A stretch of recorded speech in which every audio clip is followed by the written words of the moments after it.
Hi everyone, welcome to our channel DIY with Kanchan. So in today's tutorial we are going to do some Christmas decoration with these tree branches.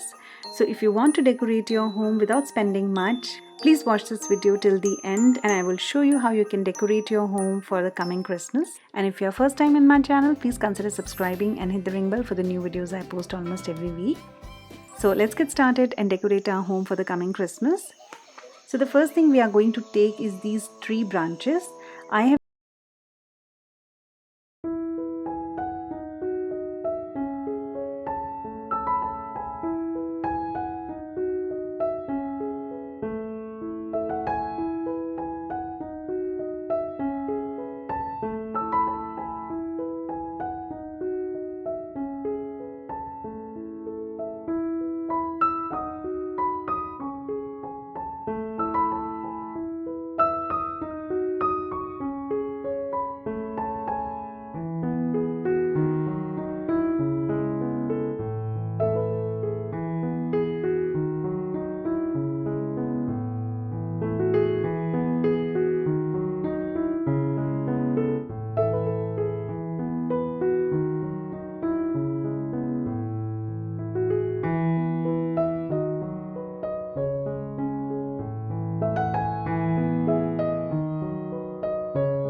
So I hope you liked today's tutorial, and if you like it, please give it a thumbs up, to subscribe to our channel, and if you are new to our channel, watch my other videos as well. Till then, see you next time. Bye bye.